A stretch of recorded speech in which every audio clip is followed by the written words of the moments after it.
ኢትዮጵያ ለቀይ ባህር ደህንነት ወሳኝ ነች። አሜሪካ ትራምፕ ኢትዮጵያ ወደ ቀይ ባህር መመለሷ እንደማይቀር ያመለከቱበት ወሳኝ ስምምነት በባለስልጣናቸው አማካኝነት ፈረሙ። ኢትዮጵያ ልትወረን ዝግጅቷን ጨርሳለች። ኢሳያስ አየር ኃይላቸው ለግዳጅ እንዲዘጋጅ አዘዙ። ከኢትዮጵያ አየር ኃይል ትርኢት ማግስት የኤርትራ አየር ኃይል በተጠንቀቅ እንዲቆም መታዘዙ ተሰማ። ጉዳዩ ትኩረት ስቧል። ኢትዮጵያ የባህር በር ያስፈልገኛል በሚል በጠቅላይ ሚኒስትር አብይ አህመድ ፍላጎቷን ይፋ ካደረገችበት ጊዜ አንስቶ ጥያቄዋ ተገቢ ነው የሚሉ የተለያዩ የድጋፍ ድምጾች ከተለያዩ አቅጣጫዎች መሰማታቸው ቀጥሏል። በተደጋጋሚ የኢትዮጵያን ወደ ቀይ ባህር መመለስ እንደምትደግፍ ሲገለጽ የነበረችው አሜሪካም የኢትዮጵያ ወደ ቀይ ባህር መመለስ ለሷ ብቻ ሳይሆን ለኔም ጥቅሙ የጎላ ነው ስትል ድጋፏን አጠናክራ ቀጥላለች። አሜሪካ ይህንን ያለችው ከኢትዮጵያ ጋር ስለ ቀይ ባህር በተፈራረመችው አዲስ ስምምነት ወቅት ነው። ለመሆኑ ይህ ስምምነት ምንድን ነው የሚለውን በዝርዝር እንመለከታለን። በሌላኛው መረጃችን ደግሞ የሰሞኑ የኢትዮጵያ አየር ኃይል ትርኢትና በትዕይንቱ ላይ ተገኝተው ንግግር ያደረጉት የጠቅላይ ሚኒስትር አብይ መልእክት ያስደነገጠው ሻዕቢያ አየር ኃይሉን ለግዳጅ ተዘጋጅ ስለማለቱ የተሰማውን ወደ እናንተ የምናደርስ ይሆናል። ሰላም ውድ የወልዴ ቤተሰቦች እንደምን አላችሁ? ቻናሉን ሰብስክራይብ፣ ላይክ፣ ሼር ያደረጋችሁ እስከ መረጃዎቻችን ፍጻሜ አብራችሁን ቆዩ።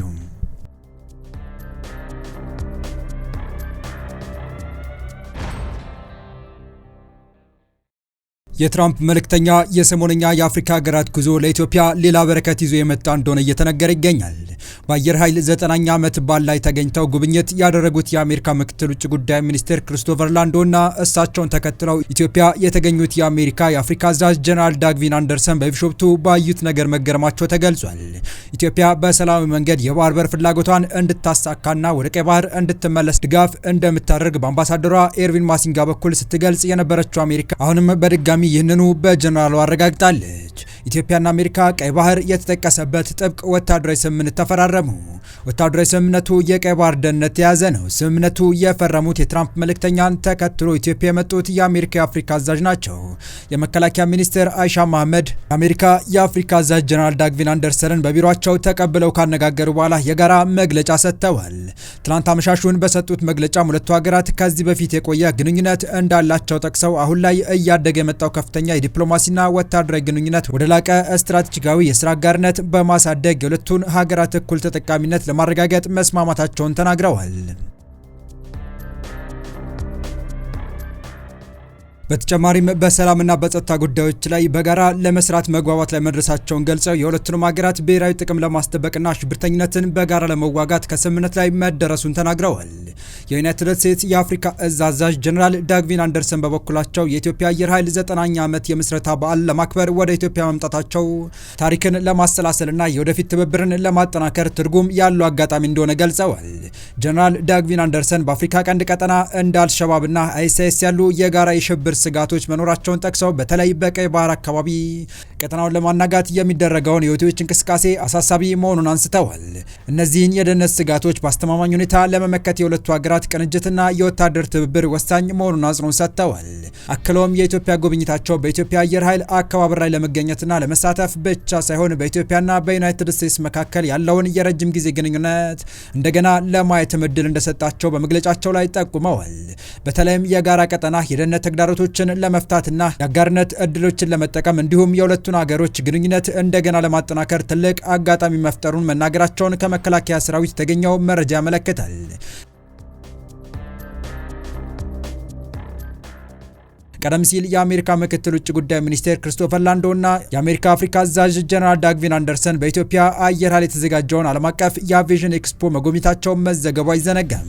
ይህ በእንዲህ እንዳለ የአሜሪካ ምክትል ውጭ ጉዳይ ሚኒስቴር ክሪስቶፈር ላንዶ ኢትዮጵያ ከመምጣታቸው በፊት በግብጽ ጉብኝት ነበራቸው። ምክትል ውጭ ጉዳይ ሚኒስትሩ በካይሮ በነበራቸው ቆይታ ከግብጽ ውጭ ጉዳይ ሚኒስቴር ባድር አብዱላቲ ጋር ተገናኝተው ተወያይተዋል።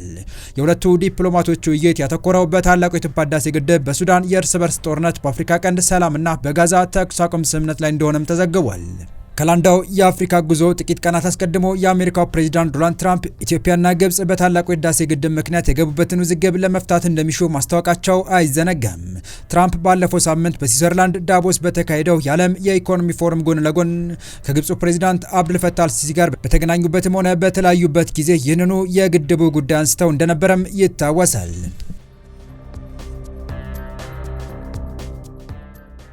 በቀጣይ መረጃ ከሰሞኑ በቢሾፍቱ ሰማይ ላይ እንዳሻቸው ሲወነጭፉ የነበሩ ጀቶችን የተመለከቱት ኢሳያስ በድንጋጤ አየር ኃይላቸው ለግዳጅ ዝግጁ እንዲሆን አዘዋል። የኤርትራ አየር ኃይል አዛዥ የሆነው ብርጋዴር ጀነራል ተክላይ ሀብተ ስሉስ ወይም ወዲ ስሉስ ኢትዮጵያ ልትወረን ዝግጅቷን ስለጨረሰች ሁሌ ዝግጁ ሁኑ ሲል የኤርትራ አየር ኃይሎችን ከፍተኛ ፍርሃት ውስጥ መክተታቸው ታውቋል። የኤርትራ መራወጥ የመጣው ጠቅላይ ሚኒስትር አብይ የኢፌዴሪ አየር ኃይል 9ኛ ዓመት በማስመልከት በቢሾፍቱ ባደረጉት ንግግር ሚግ 21 ላይ ያላችሁ ሀገራት በማለት ለኢሳያስ እና ለሚመራው መንግስት መልእክት ማስተላለፋቸውን ተከትሎ ነው።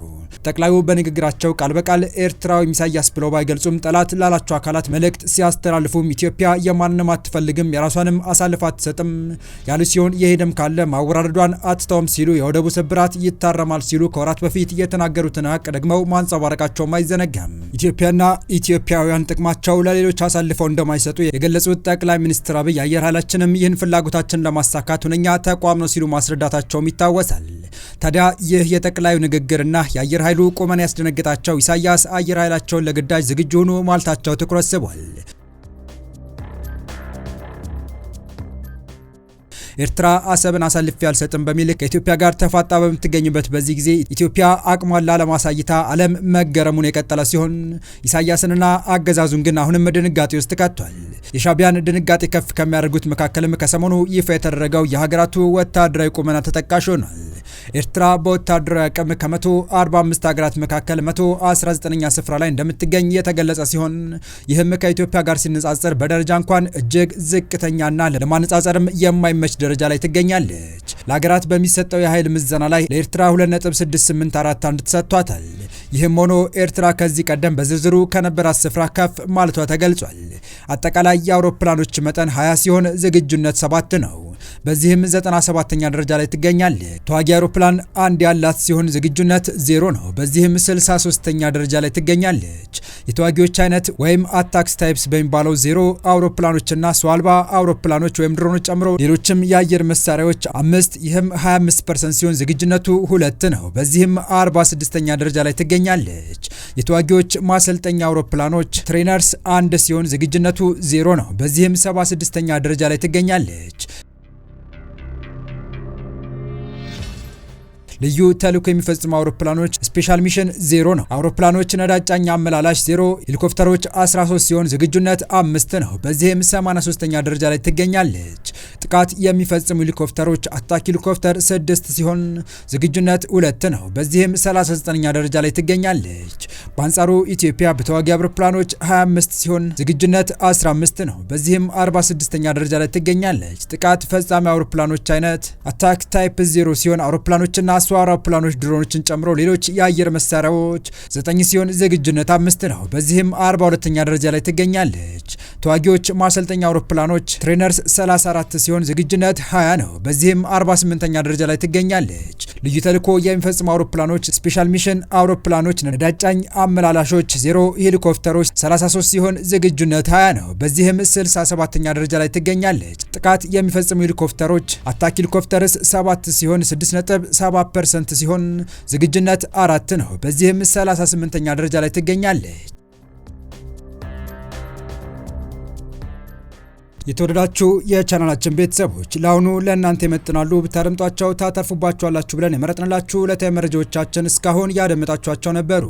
በተመሳሳይ ሀገራዊና ቀጠናዊ ጉዳዮች እንዲሁም ዓለም አቀፋዊ የጂኦፖለቲካ ወታደራዊና አነጋጋሪ ክስተቶችን ለበለት ተከታትለን በትኩስ ይዘን እንደምንቀርብ እያሳወቀን የቻናሉ ቤተሰብ ካልናችሁ ሰብስክራይብ፣ ቪዲዮን ላይክ እና ሼር በማድረግ ተደራሽነታችን ታሰፉ ዘንድ አክብሮታዊ ግብዣችን ነው። አበቃን። ሰናይ ጊዜን ተመኘን።